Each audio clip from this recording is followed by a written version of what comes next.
The way you move determines the way you feel. Changing your life is a change in the inner game. The outside world you can't control, but you have absolute control over this one if you learn the dynamics of what shapes you. And identity is one of those simple, clear, fundamental basics that if you start to shift it, everything else will shift in your life as well. Some people, by the way, have to have more than enough money to do what they want, when they want, where they want, with whomever they want, contribute the way they want. And if that's their must, they find a way. I know that sounds overly simplistic, but it's true. You know, somebody once said you could take all the money in the world out of the hands of everybody, out of all the wealthy people in the world who are really successful, give it to other people. It wouldn't take too long, those people would have it back in their hands. It's not because they're manipulative, it's because they have a standard. Some are manipulative, don't get me wrong, but they got a standard of what they're gonna find a way to make happen. I'm just simply saying to you, take those 3 magic words and live them. Raise your standard. Are you gonna hire someone who can only work 8 hours a day and sometimes gets drunk or can make a mistake when you can buy a machine, write down the machine, and be in a position where it works 24 hours a day driving?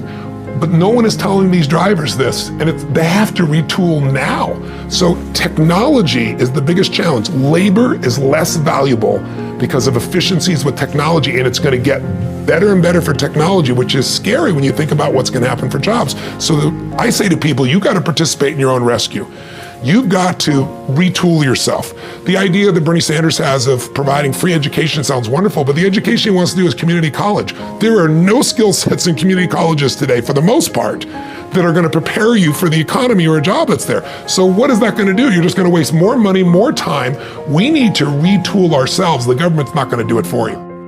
Human beings don't usually stray from that. So if you consider yourself to be a conservative person or a shy person, I know the way you move to some extent. I know the facial expressions, the gestures, the way you use your body. And it's all consistent with the fact that human beings, our strongest drive is the need to stay consistent with how we define ourselves.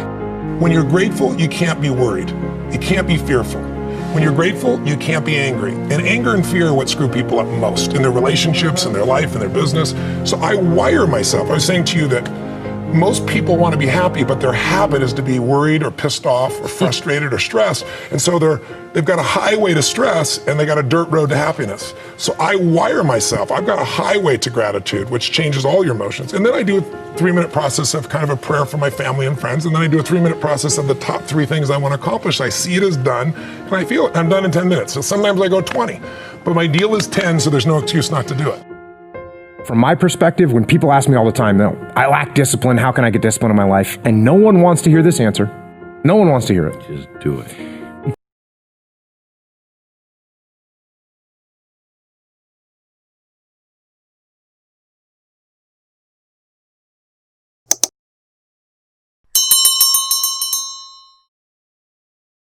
One of the first steps you can take to impose discipline in your life is to wake up early in the morning. Because let's face it, when the alarm goes off, you got your head on that soft pillow.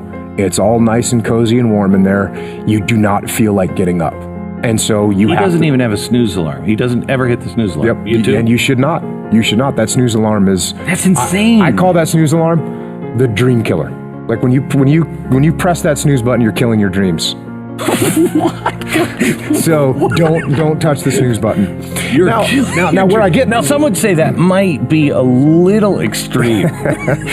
No, where people get worried and people freak out. Yeah. Is sleep is healthy. Sleep is good for you. I know that. I get it. And people say you're telling people not to sleep. No, I'm not telling people not to sleep. You do 6 hours every night. 10 o'clock. Yeah, I usually go to bed around 10:30, 11, and I wake up at 4:30. So I get 5.5 to 6 hours almost every night. You know, and sometimes I tell people I think sleeping is good. I do it almost every single day. So, but people will freak out and say you're telling people to be unhealthy. I'm not saying that at all. I'm not. You know, if you need, different people have different genetic needs for sleep. I'm one of those people that doesn't need much. Of my 4 kids, my oldest daughter needs even less sleep than I do. My middle daughter sleeps more like my wife. My son's somewhere in the middle, which, by the way, that means my middle daughter, she gets out of bed when you get her out of bed in the morning. She likes to sleep. So I'm not telling people, hey, don't sleep, but I am saying put yourself on a schedule. And you know, you ask why I don't sleep in. If I sleep in on a Saturday until 6 o'clock, that night I'm gonna have more energy. And instead of going to bed at 10:30 or 11, I'm gonna stay up until midnight because I got a little bit of extra sleep. Well, now that next day I'm going to sleep in a little bit more. Now all of a sudden Sunday I'm sleeping in until 7 o'clock. Now Sunday night I can't go to bed until 1 o'clock in the morning, and you see where I'm going with this. I go into Monday with a lack of sleep because I couldn't fall asleep. So the most important thing is set a good wake up time that works for you, where you get enough sleep, and then wake up that time every day if you can.